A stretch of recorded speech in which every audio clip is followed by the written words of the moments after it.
Itu di belakang apa? atau Di sini juga bisa sih.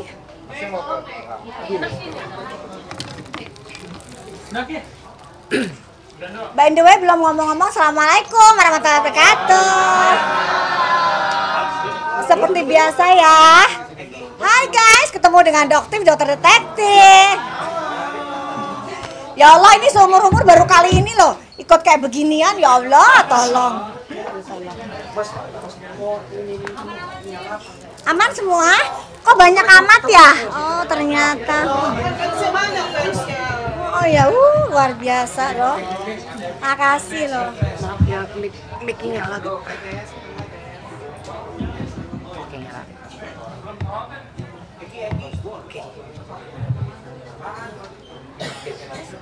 Sudah siap? Siap. Sudah siap ya?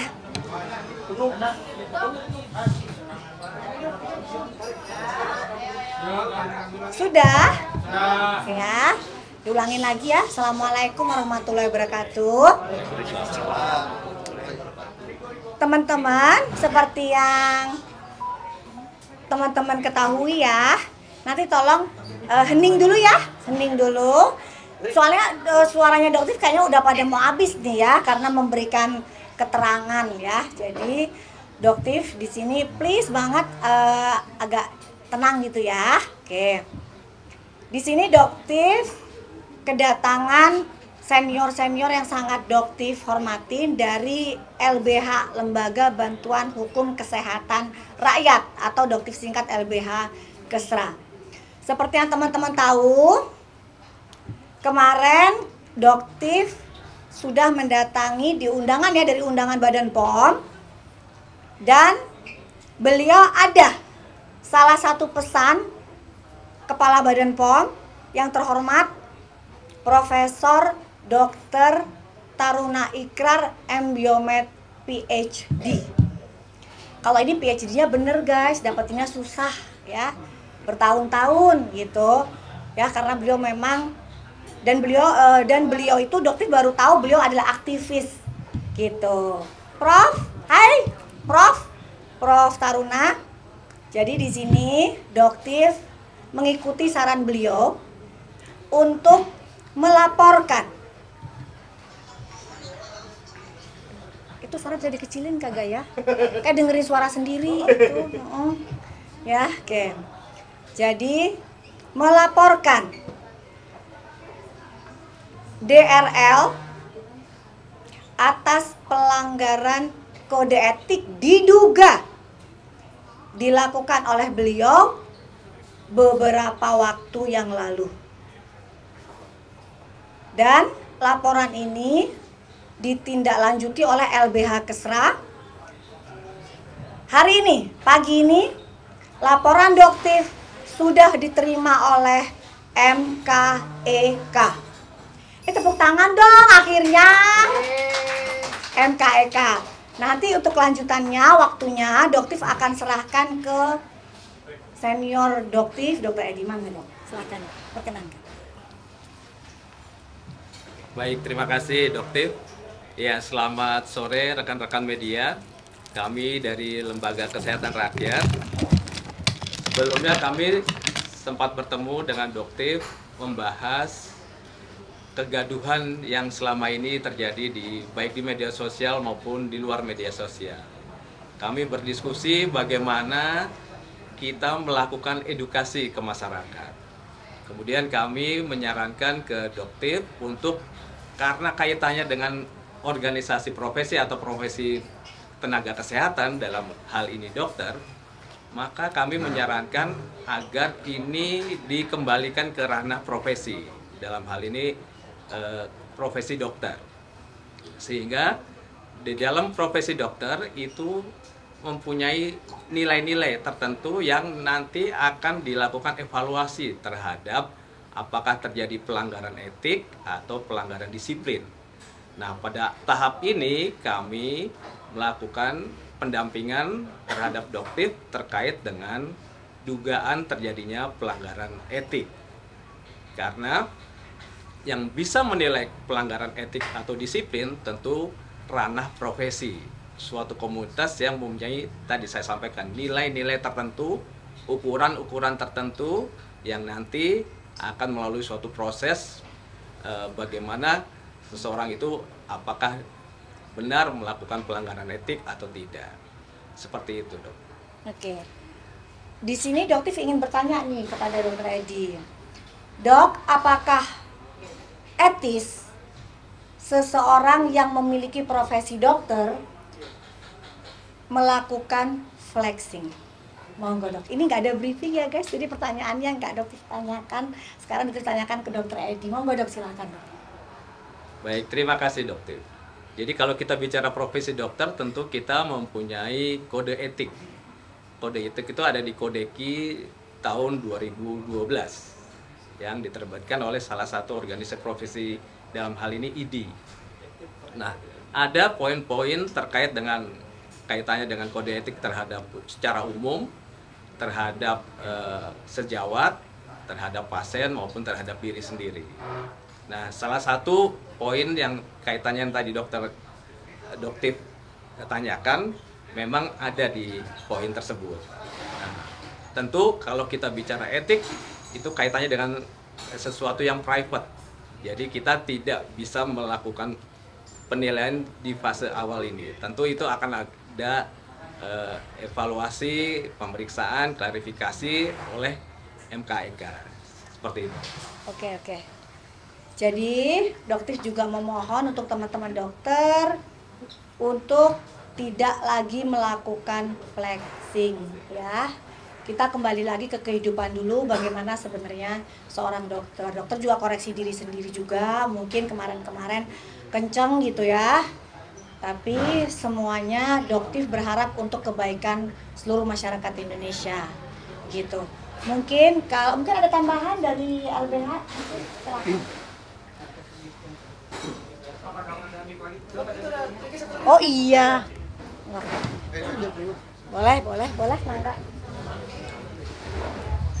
Baik, terima kasih rekan-rekan media. Jadi saya hanya ingin melengkapi bahwasannya nanti output daripada LBH Kesra ini nanti bagaimana ada masyarakat juga yang merasa menjadi korban kan, ataupun telah menggunakan dari produk-produk yang dijual oleh Dr. R.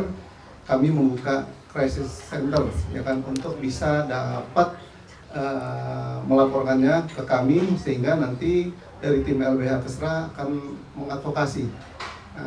Jadi upaya apa advokasi itu ya kan? Nanti apabila memang laporan itu terbukti ya kan, nanti mungkin ada upaya-upaya pertanggungjawaban daripada Dr. R ya kan, yang harus disikapi apabila ada korban-korban yang memang akhirnya dia mempunyai wajah ya kan yang tidak sesuai ya kan dengan apa yang disampaikan oleh Dr. R pada fase-fase promosinya, seperti itu. Jadi untuk crisis center ini juga Doktif sudah menyebar, ada di nomor HP ya Dok? Ya, punten. Jadi untuk nomor crisis center adalah nomor yang sudah disebar di Insta story-nya R atau SS. Ya, jadi beliau menyebarkan nomor pribadinya Doktif melalui Insta story-nya. Mungkin teman-teman wartawan juga udah tahu ya, bagaimana ya, udah tahu ya. Dan akhirnya Doktif dilaporkan balik, tapi nomor itulah yang akan menjadi pusat pelaporan, pusat pengaduan dari korban penggunaan produk atau yang sudah dilakukan pembelian vitamin secara minum, karena takutnya di sini TikTok juga ini ya, takutnya nanti kena pelanggaran. Jadi bagaimana teman-teman nanti meminta ganti rugi, itu yang Doktif harapkan juga. Jadi Doktif salah satu tindakannya itu ingin mengumpulkan teman-teman yang merasa dirugikan pembelian produknya. Nanti dengan nomor crisis center itu kalian harus wajib menyertakan bukti pembelian, kapan pembeliannya, dan juga mungkin nama lengkap dan nomor rekeningnya. Karena Doktif berharap nanti akan Doktif rekap dan Doktif akan menanyakan ke beliau bagaimana kelanjutan tentang prosesnya ini. Karena intinya Doktif itu ingin mengembalikan uang masyarakat yang sudah beliau ambil.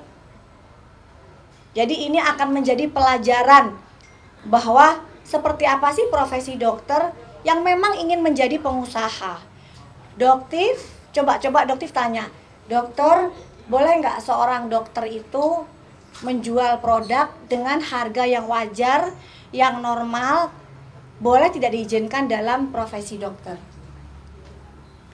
Ya, kalau kita bicara profesi dokter, tentu kita akan bicara tentang kompetensi dan integritas dokter. Sehingga kalau tadi yang dokter tanyakan, bolehkah menjual suatu produk dengan harga yang sesuai, selama produk itu terdaftar dan resmi dan legal, kemudian harganya memang sesuai dengan biaya produksi dan lain-lain, menurut saya sih itu tidak masalah. Tidak ada masalah ya, Dok. Nah, teman-teman dengar ya. Jadi nggak ada masalah ya. Yang nggak boleh itu melakukan penjualan produk yang sebenarnya tidak ada isinya A, tapi dibilang ada isinya A untuk menaikkan harga. Itu nggak boleh sama sekali. Bukan cuma dokter sebenarnya, semua pedagang juga nggak boleh. Apalagi seseorang dengan profesi dokter. Nah, Dok, yang juga Doktif tanyakan, apakah karena dokter ini merupakan public figure yang dikenal sebagai seorang edukator yang sering memberikan informasi ke masyarakat, apa sih produk abal-abal itu seperti apa? Ternyata beliau menjual produk yang memang tidak ada komposisi atau izin edarnya sudah dibatalkan. Yang ingin Doktif tanyakan, apakah karena ketenaran beliau bisa bebas atau kebal dari sanksi yang mungkin akan dijatuhkan, kemungkinan akan dijatuhkan oleh MKEK? Baik, kalau kita di profesi dokter ya Doktif, tentu kita yang tadi saya sampaikan, kita akan melihat beberapa poin terkait dengan pelanggaran-pelanggaran. Di antaranya etik, disiplin, dan nanti ke hukum juga. Nah, terkait dengan kekebalan atau tidak, tentu kita tidak bisa mengatakan sekarang. Tentu akan dilakukan suatu proses pemeriksaan. Dan proses pemeriksaan itu di MKEK mereka sudah mempunyai alur yang jelas. Dan pengawasan juga sangat ketat.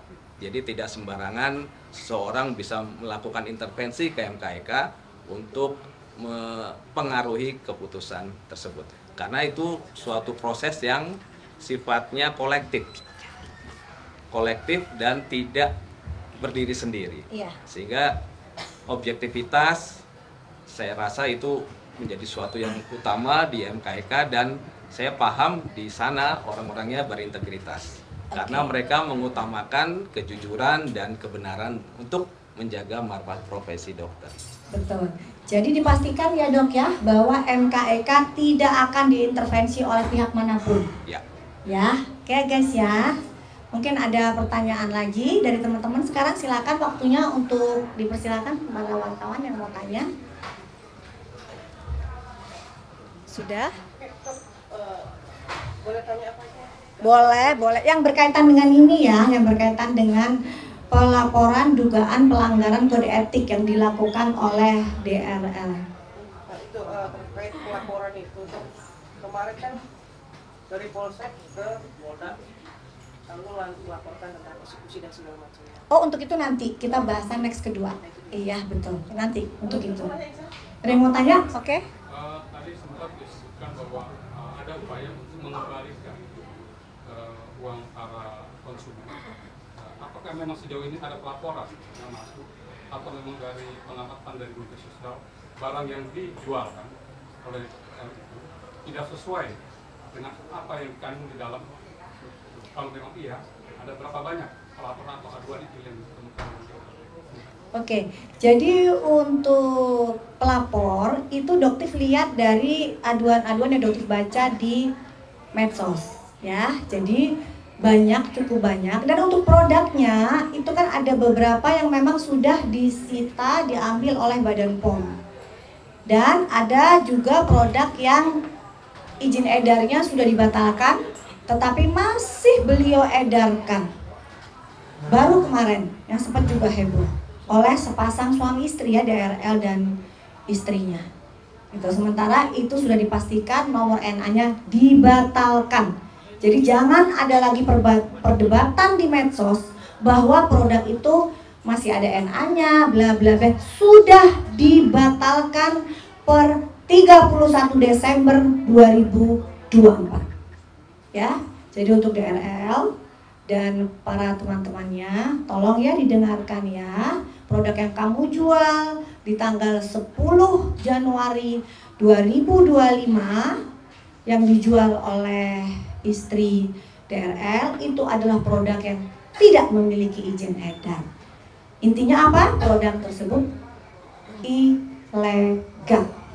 Gitu ya. Nah dikatakan karena selama ini beliau adalah seorang edukator kan. Gitu. Jadi juga hati-hati buat teman-teman untuk mempromosikan sesuatu, perhatikan tingkat keamanan dari skincare kita tuh seperti apa yang kita jual. Apalagi profesi kita adalah seorang dokter. Ya, jadi hati-hati. Oke. Dok, satu lagi. Oh, untuk pengembalian tadi uang ya. Jadi belum tahu berapa, guys. Tapi yang jelas kita akan kumpulkan datanya karena itu harus dibuktikan dengan pembeliannya. Gitu, pembeliannya gimana dan kalian mau nggak dikembalikan gitu. Kalau kalian nggak mau dikembalikan juga beliau kan pasti seneng tuh, nggak repot. Meskipun pengembalian kalau mau nggaknya kemungkinannya kecil ya guys. Tapi di sini dokter berharap beliau mau dengan legowo. Ya, jadi ini akan menjadi pelajaran yang sangat luar biasa di dunia bisnis perskincarean Indonesia. Oke? Sudah ya? Ini untuk saya. Tentang kode etik tadi, untuk LBH Kesra, di mana letak seseorang dicabut perizinan itu?